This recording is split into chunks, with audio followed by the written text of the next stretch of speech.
All right, let's start talking about breaches. So again, a lot of breaches, not going to go through them all. This one I wanted to big point out is that 19 million records leaked. Why?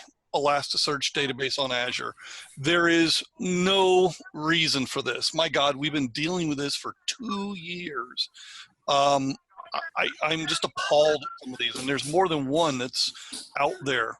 Elasticsearch, it's been breached in the last 2 months. So I don't know how this is continuing to happen. Garmin, if you guys have got Garmin devices, you might have noticed that, oops, they had a little bit of a problem. They got hit with ransomware. Now, what's interesting about this one is that the ransomware stopped them from doing things in production, which makes me want to know, how did it get to production devices? I'm assuming that this was probably driven by a phishing attack. And if it was driven by a phishing attack, how did they, move from a, desktop machine of maybe an administrator over to, obviously, production systems? So this one will be interesting to see what more information we get out of it.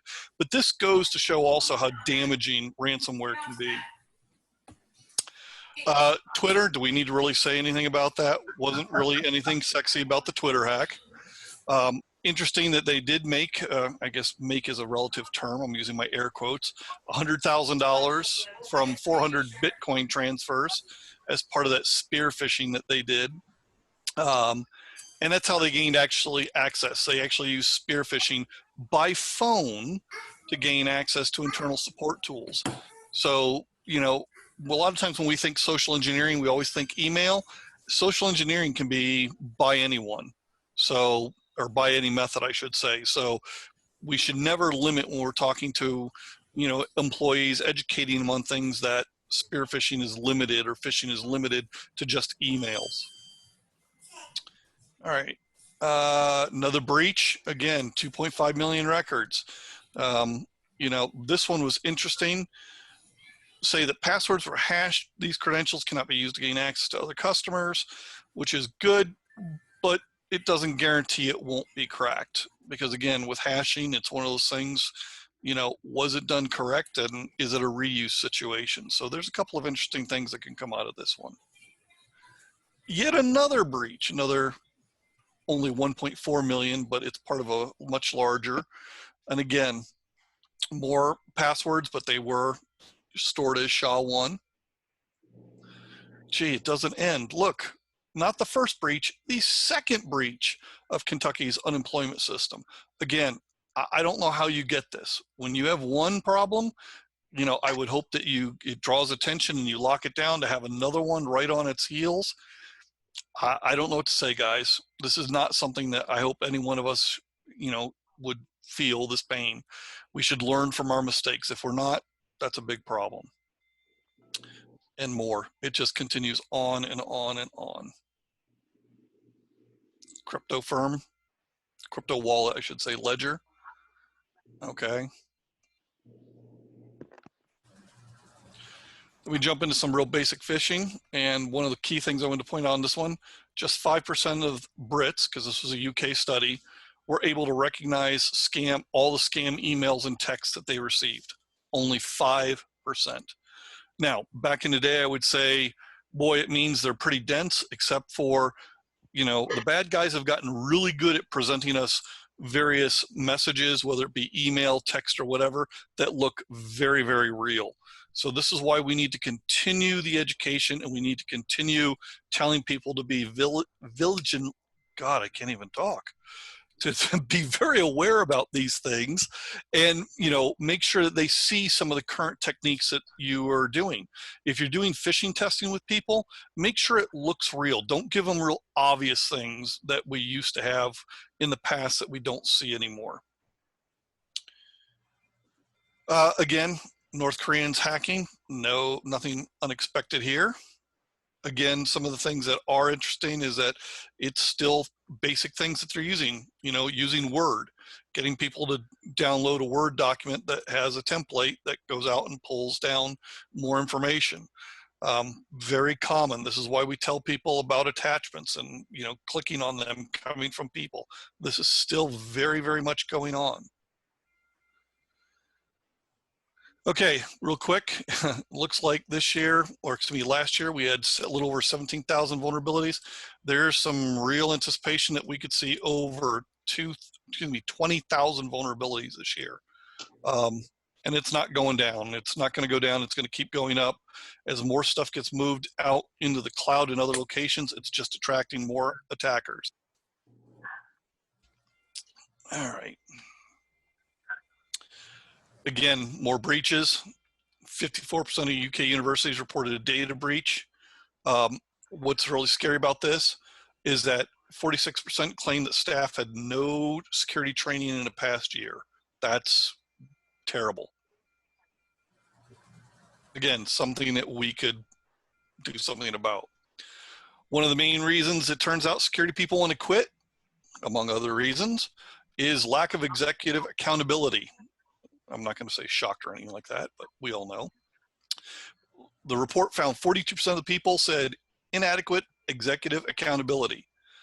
And then this one is probably the most terrifying thing of all for a security person to see. 57% stated their security program lacks proper executive support. If the executives of a company don't support your security people and what they're doing, their initiatives and things like that, you will fail. This is just 101 type stuff. You will fail.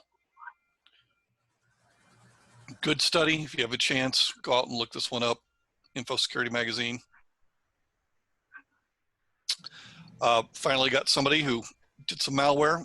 Author admits that his role in it doesn't necessarily get us any of the money back, but at least we're starting to go after them, and hopefully that will discourage some.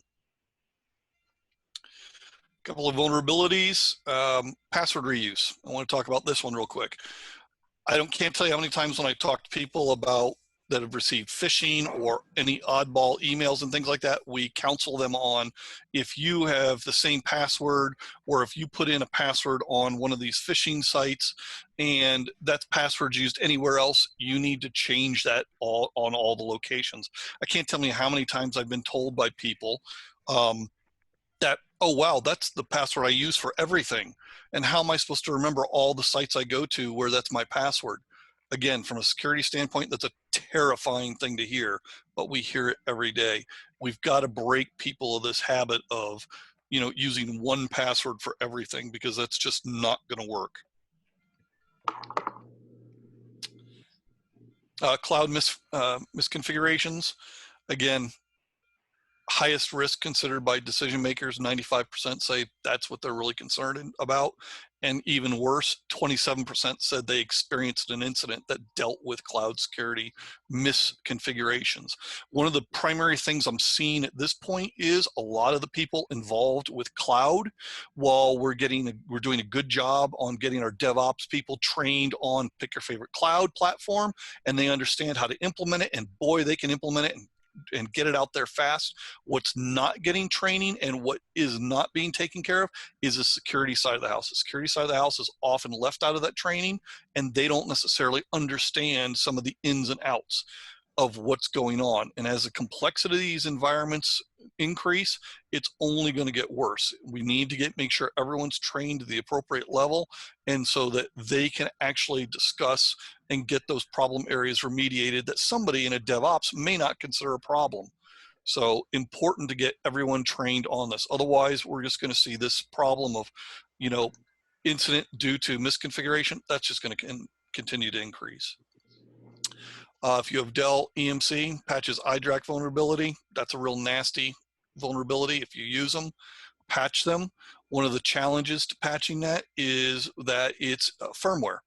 And a lot of people overlook firmware. Don't overlook your firmware. It's not just the operating system needs to be patched, it's firmware as well. Nation state, again, one of the key things to pull out of this one is nation state attackers shift towards credential, actually stealing the credentials. Why? Because stealing the credentials means I get in as you, and you can't see me.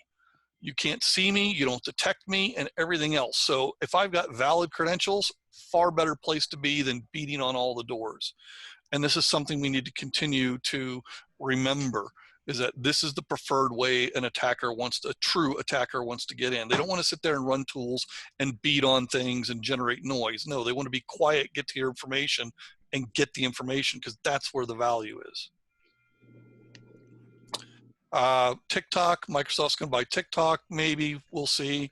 Lots of concerns here security-wise. It'll be interesting how that shakes out over the next 30, 90 days.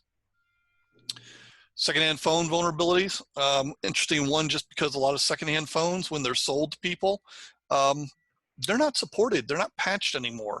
And quite honestly, this is a terrible shame. These things should be taken out of service, because all they're doing is letting people get compromised is what they're doing. Let's see. Anybody who deals with China, I'm sure you've dealt with the Chinese tax software. What a fun thing that they mandate that you use to report tax and things to them. Well, lo and behold, it was found to have a backdoor in it. So surprise, surprise, shouldn't be a surprise. It'll be interesting, again, seeing what the fallout of this is. Again, I expect to see lots of information on this over the next couple of weeks. But it's not just us that gets attacked. The Vatican gets attacked as well. Chinese will hoover up any information out there, and there you go. I like this comment down here. There are 3 certainties in life: death, taxes, and Beijing's repeated denials of having any involvement in cyber espionage. EU's applying sanctions to cyber attacks. That's great. Let's see how it goes. This specifically will impact some of the Russian stuff, because they're doing more of human intelligence. So we'll have to see how that goes. But that's what we need to do, is we need to be really hard on some of these things to make it more painful. And personally, I think we need to call it out more. We need to put the light on it so that everyone knows what some of these countries, nation states are doing, so that it's not just... participants. You know, remember the first month of the month? No, you don't like it. I didn't like that one. It's strawberry and lemon. Okay, so this one, I think it's my last one. Google withdraws from Black Hat. And I'll just leave this right here of why they withdrew. You can read it for yourself. Oops. I don't know what to say about that. But there it is in black and white for everyone to read.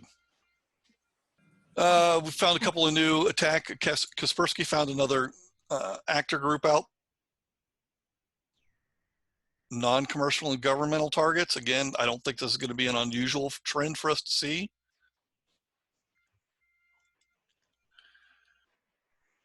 And that's it.